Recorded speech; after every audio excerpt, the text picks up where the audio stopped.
quand on a annoncé, c'était le grand choix parce que c'était la dernière chose que nos parents auront pensé. Comme ils ont présumé que fait qu'on est des lesbiennes, on va jamais avoir des enfants.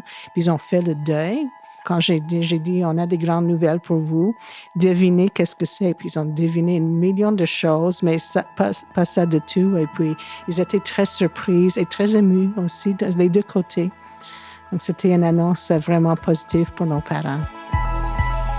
De 2016 à 2023, l'enquête Savie LGBTQ a examiné les expériences d'inclusion et d'exclusion sociale vécues par les personnes de la diversité sexuelle et de genre dans des domaines de leur vie importants à leur épanouissement. Dans le cadre du projet, des milliers de personnes LGBTQ+ qui habitent au Québec ont partagé leurs expériences et leurs témoignages. Je m'appelle Christian et je vous emmène au cœur de leur parcours d'inclusion et d'exclusion, une thématique à la fois. Dans cet épisode, fonder une famille. Certains noms et certaines voix que vous allez entendre ont été changés afin de protéger les personnes concernées. J'avais jamais nécessairement envisagé de porter un enfant, mais j'ai procédé. Je suis allée à la clinique, puis j'ai bénéficié de la gratuité du gouvernement, en partie, là, pas toute, mais la gratuité de ce programme-là. Puis, en même temps, je me dis c'est triste parce que je suis pas sûre que j'aurais fait l'investissement d'autant d'insémination avec le salaire que j'ai pour avoir un enfant. Je voulais pas faire mon parcours de transition avant d'avoir des enfants. T'sais, pour moi, avoir des enfants de moi, c'était la chose la plus importante au monde. Là. C'était mon but dans la vie, avoir des enfants. Je voulais vraiment qu'ils soient de moi. Je voulais pas adopter. Plusieurs personnes peuvent se reconnaître en Jace, peu importe leur orientation sexuelle ou leur identité de genre. Ils ont toujours su qu'ils voulaient des enfants et se sont imaginés toute leur vie être parents. La différence pour les couples LGBTQ+, réside dans certains obstacles qui peuvent se dresser devant eux dans la réalisation du projet. Au Québec, 63% des personnes LGBTQ+, sans enfants avaient déjà souhaité en avoir un. Parmi celles-ci, la moitié n'y avait pas renoncé, elles en faisaient un projet d'avenir.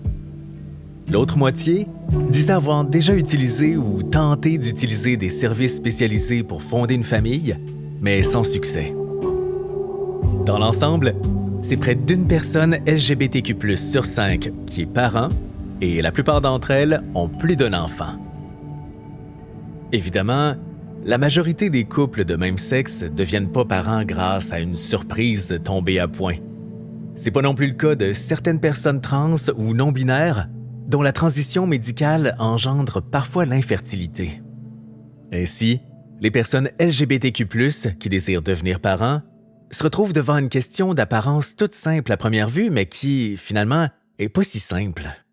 Comment fonder une famille? C'est tout à fait normal de ne pas avoir une réponse toute faite à cette question lorsque le projet parental ne s'inscrit pas dans le contexte d'une relation hétérosexuelle qui bénéficie d'une sexualité féconde. De manière générale, on entend moins parler des autres façons possibles de fonder une famille. Et il y en existe plusieurs, toutes aussi valides et légitimes. Pour fonder leur famille, les personnes LGBTQ+, se tournent généralement vers deux grandes principales voies d'accès à la parentalité, l'adoption et la procréation pour autrui. La procréation pour autrui, c'est une forme de procréation assistée qui nécessite l'implication d'une autre personne que les parents. On parle de procréation pour autrui lorsqu'on a recours à un don de sperme, à un don d'ovule ou à la gestation pour autrui, où on implique une personne souvent appelée femme porteuse. Choisir la procréation pour autrui pour fonder sa famille suscite une panoplie de questionnements auxquels les personnes n'ont probablement jamais été amenées à réfléchir. Lequel des parents sera lié génétiquement à l'enfant? Est-ce que ça aura un impact sur la relation avec l'enfant? Quelle sera la place de la femme porteuse dans sa vie? Ces réflexions-là permettent de remettre en question et de déconstruire les normes familiales hétéronormatives. On est allé à la rencontre de 4 parents LGBTQ+, ayant utilisé différentes voies d'accès à la parentalité, afin de les écouter nous raconter le parcours qui leur a permis de devenir parents. Aujourd'hui, nous leur laissons la parole.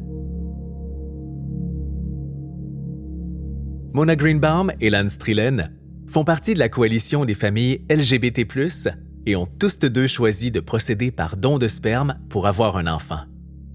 C'est le cas de 29% des parents.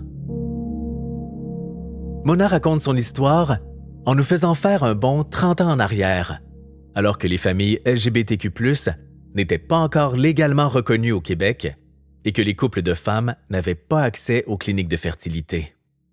Moi, c'est une vieille histoire parce que quand j'ai voulu fonder ma famille, c'était dans les années 90. Donc, c'est moi et ma conjointe. On était déjà ensemble depuis au moins 10 ans. Puis, on a voulu fonder une famille, mais on ne savait pas comment. Et puis, il n'y avait pas de modèle autour de nous, vraiment. On ne connaissait pas d'autres familles LGBTQ+, dans le temps. Donc, on a pensé à différentes possibilités, mais finalement, on a pensé, OK, on veut aller avec une clinique de fertilité. C'est la façon de vraiment créer une famille à juste nous deux. Mais la grande surprise pour nous, c'était qu'on n'avait pas accès aux cliniques de fertilité dans le temps. Puis, on a fait des inséminations maison, mais avec comme un donneur anonyme. Aujourd'hui, une grande partie des parents entreprennent un parcours semblable à celui de Mona. Selon nos chiffres, 56% des femmes cisgenres et lesbiennes choisissent d'avoir recours à la procréation pour autrui pour fonder leur famille. En revanche, seulement 2,5% des hommes cisgenres et gays se tournent vers la procréation pour autrui. Cet écart important entre ces deux groupes s'explique par le différent niveau de complexité entre le processus d'avoir recours à un don de sperme comparativement au processus d'une gestation pour autrui auquel les hommes gays doivent recourir. Ils se tournent donc plus souvent vers l'adoption. Mais retournons aux femmes cisgenres et lesbiennes. Pourquoi est-ce qu'elles optent en grande majorité pour la procréation assistée plutôt que l'adoption? Elles ressentent le désir de vivre l'expérience de la grossesse ou encore, elles veulent avoir un lien génétique avec l'enfant. Pour y parvenir, les 3/4 d'entre elles optent pour la clinique. Dans notre société, il y a beaucoup de gens qui veulent avoir un enfant biologiquement lié. Veut pas, ça fait partie de notre indoctrination comme personne en Amérique du Nord, mais peut-être partout au monde, en fait. Pour des raisons semblables, Lance et sa partenaire de l'époque ont choisi la même méthode.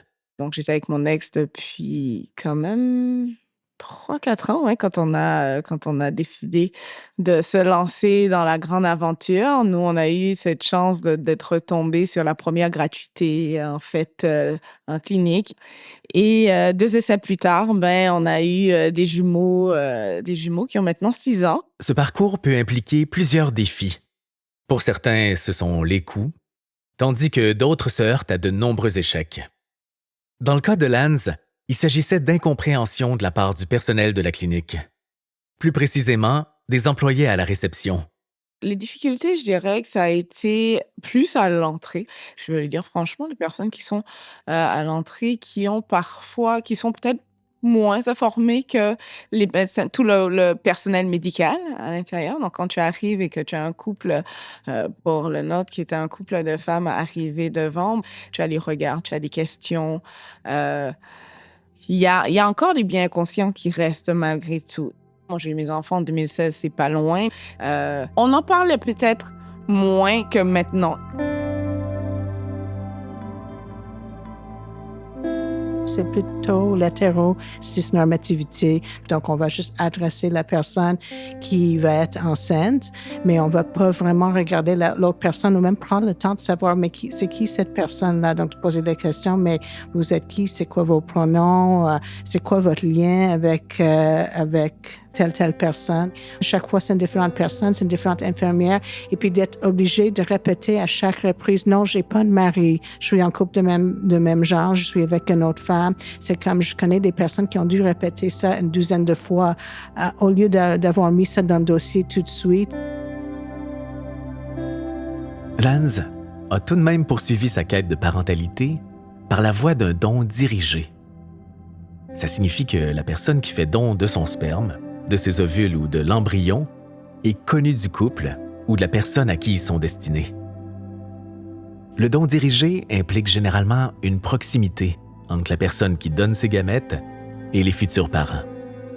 Il peut s'agir par exemple d'un ami, d'un membre de la famille ou d'une connaissance proche.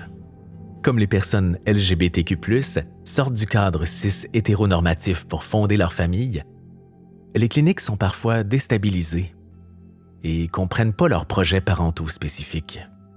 On voulait faire un don dirigé au départ. Donc, il y avait 3 personnes dans le projet. Ils essayaient de comprendre est-ce que mon ex était avec la personne qui allait servir de donneur. Ça reste compliqué parce que tu es déjà en sentiment de vulnérabilité et tu as quelqu'un en face de toi qui ne prend même pas le temps et la sensibilité de t'écouter forcément. C'est sûr que c'est multiplié quand on est une personne trans ou non-binaire. On commence juste à mettre les pratiques en place pour les personnes trans et non-binaires, et puis on va voir ces personnes de plus en plus dans les cliniques. Jesse Luke, un homme trans qu'on a rencontré dans le cadre de nos entretiens, a justement un point de vue unique sur la situation. Moi, j'ai eu mon premier enfant. J'étais une femme, physiquement une femme. Et mon deuxième, j'étais un homme trans. Je pense que être vu comme une personne hétérosexuelle dans un couple cis passe beaucoup mieux. J'ai vu les différences au niveau du milieu médical. Et en tant que personne trans, j'en vois un autre regard. Et je pense que, on a fait des progrès pour inclure les familles homoparentales quand même dans le milieu de santé. Et je pense que là, on est rendu aux familles transparentales puis aux individus, aux personnes trans. De leur côté, Stéphane et Ricardo ont opté pour la gestation pour autrui, aussi appelée GPA, c'est-à-dire lorsqu'une grossesse est menée à terme par une tierce personne qui ne conservera pas de lien parental avec l'enfant. C'est l'option choisie par 2% des parents LGBTQ+. Stéphane nous raconte. J'ai fondé ma famille Les démarches ont commencé en fait en 2018. Et puis mon fils est né en 2020. Je suis en couple avec un homme qui s'appelle Ricardo. Et c'est ça. Donc maintenant, on est 3 pour cette famille. On espère être 4 dans l'année à venir. Donc la façon dont j'ai fondé ma famille, en fait, c'est grâce à la GPA, la grossesse pour autrui. Il y a quelques années, Stéphane a dû se rendre en Ontario pour pouvoir obtenir légalement sa filiation à son enfant et être reconnu comme père sans devoir passer devant un tribunal. Avant le 6 juin 2023, comme la GPA n'était pas encadrée au Québec, il n'y avait pas de mécanisme pour faire reconnaître sa filiation à son enfant sans devoir passer par le tribunal. Suite à la réforme du droit de la famille au Québec, c'est maintenant possible d'être reconnu parent grâce à une simple procédure administrative. Au-delà du côté administratif, c'est la dimension humaine de ce parcours qui a marqué Stéphane de façon franchement positive. Ce qui a compté par-dessus tout pour lui, c'est la relation que Ricardo et lui ont bâtie avec la femme qui a porté leur enfant. Pour Stéphane, être sur la même longueur d'onde et partager des valeurs communes avec cette personne ont été des éléments clés de la démarche. Un des défis de la GPA, c'est de trouver déjà une femme porteuse qui accepte de faire ça pour nous. Et on a été assez chanceux, ça a pris 9 mois. On a réussi à trouver quelqu'un avec qui on s'entendait bien. C'était vraiment un match au niveau des valeurs, etc. Puis on a gardé un bon contact avec elle. Dans notre cas, en fait, on a des contacts presque toutes les semaines, des fois mensuels. On envoie des photos, etc. Donc on est même allé la voir pour son anniversaire. Enfin, on a gardé un bon lien avec elle. Pour nous, c'était important. C'est important que mon fils, il sache d'où il vient. Mais on a rencontré aussi toute sa famille de son côté. On a rencontré ses parents, ses beaux-parents, ses grands-parents. On est resté 2 semaines sur place après l'accouchement. Et vraiment, on était comme invités à un barbecue chez les beaux-parents, un souper à tel endroit, etc. Donc, c'était vraiment une belle rencontre, mais pas juste de la femme porteuse, mais vraiment de toute sa famille à elle. Plusieurs hommes cisgenres gays ressentent eux aussi cet appel de la parentalité. C'est le cas de Gary. Je m'appelle Gary Sutherland et je suis papa avec mon conjoint de 2 beaux enfants. Pour moi, le désir, en fait, de fonder une famille a toujours été là. Mais comme beaucoup d'hommes de ma génération, on avait un peu mis ça de côté parce que c'était tout simplement pas possible. Jusqu'à un beau jour en 1996 que j'ai appris que 2 de mes amis au Québec avaient entamé des procédures pour adopter un enfant. Il avait considéré l'adoption internationale, mais cette option est extrêmement restrictive, voire impossible dans la majorité des pays pour les couples LGBTQ+, en raison des lois souvent discriminatoires implantées par les pays. Force est de constater que l'adoption internationale pour les personnes de même sexe, c'est pas facile. Il y a peu de pays qui acceptent des postulats, donc on a un choix finalement qui est assez réduit à ce niveau-là. Voilà pourquoi la plupart des personnes LGBTQ+, se tournent vers l'adoption locale, par le biais du programme Banque mixte.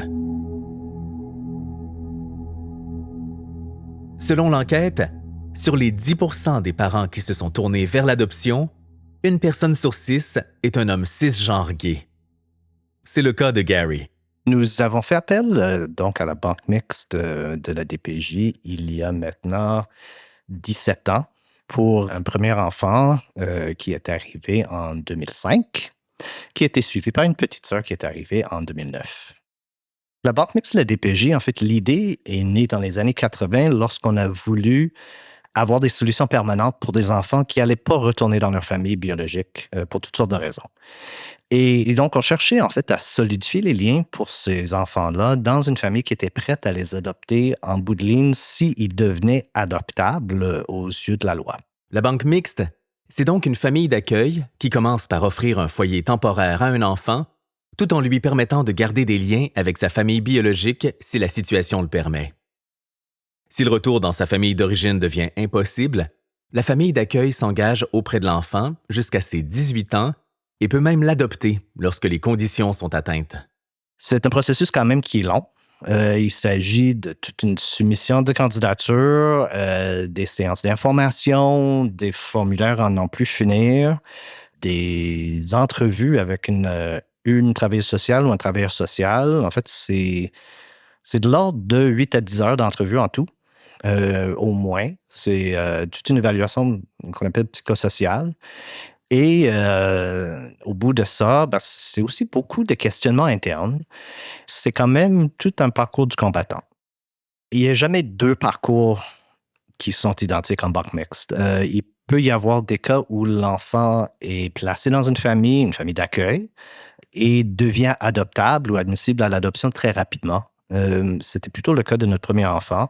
Il y a d'autres cas, pour toutes sortes de raisons, que le processus s'éternise. Et c'était le cas de notre deuxième enfant. Genre, j'ai des 2 côtés du spectrum, si vous voulez. C'est quand même toute une entreprise. Hein. La banque mixte, c'est des visites supervisées de l'enfant avec ses parents biologiques. C'est un processus que toutes les familles qui adoptent en banque mixte vivent, peu importe l'orientation sexuelle ou l'identité de genre des parents.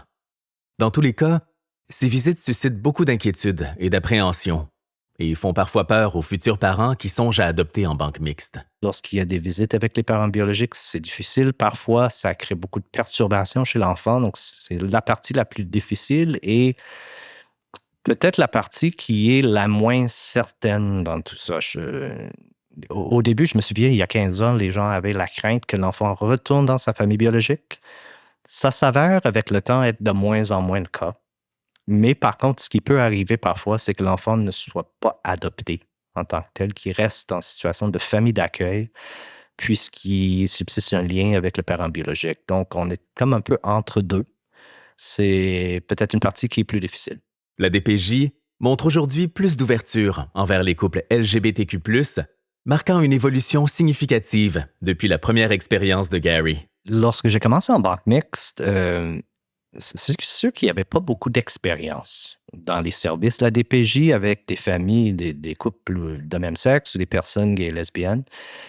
Ça a beaucoup changé à travers le temps. Les couples issus de la diversité sexuelle et de genre sont maintenant un tiers des postulants. Et au début, dans mes formations, je parlais toujours de est-ce que mon orientation sexuelle ou mon expression de genre pourrait me nuire dans ce processus-là. Puis petit à petit, j'ai laissé tomber cet aspect-là parce que c'est vraiment plus sur la table, ce genre de choses. On parle vraiment des aptitudes parentales des personnes qui se présentent comme postulants. Une famille, c'est une famille. l'entourage des 3/4 des nouveaux parents LGBTQ+, l'a compris et a bien réagi à l'annonce du fait que leur enfant faisant partie d'une des communautés LGBTQ+, allait devenir parent. Pour le quart des personnes LGBTQ+, dont les futurs grands-parents ont mal réagi, il y a quand même des ressources. La Coalition des familles LGBT+, offre un refuge chaleureux et rassurant pour eux. Mona Greenbaum et Lance Trillen y travaillent tous deux et mettent tout en œuvre pour tisser des liens de solidarité entre les familles, pour les aider à se créer un cercle social. Leur dévouement porte ses fruits. Lors de notre enquête, les parents ont exprimé une grande satisfaction envers ces intervenants communautaires spécialisés, témoignant de l'impact profond et positif de leur accompagnement. C'est d'ailleurs envers les personnes intervenantes communautaires spécialisées sur les questions LGBTQ+, que les parents se sont dit les plus satisfaits.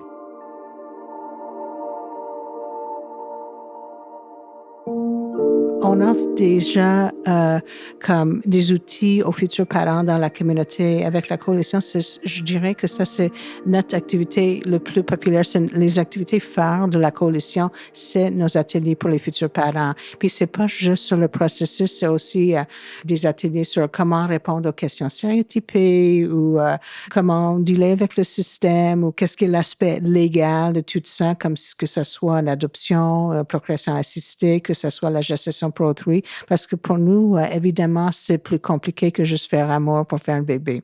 Donc, c'est qu'on répond à tout ça. On répond à des questions qu'ils se posaient même pas. C'est toujours le retour, c'est comme « Ah, merci beaucoup, j'avais pas pensé à ça. La prochaine fois, je vais demander ça à mon médecin. » Ou quand j'ai une intervention, pas une intervention, mais bon, un examen à faire, je vais peut-être pouvoir réfléchir, est-ce que je le fais, est-ce que je le fais pas. Donc, c'est vraiment un groupe qui aide à pas apprendre à comment être parent, mais comment justement arriver à le devenir avec le moindre stress possible. Et puis, c'est aussi un groupe de soutien, ce qui est très important parce que comme fonder une famille avec la procréation assistée ou l'adoption ou la gestation pour autrui, c'est des montagnes russes.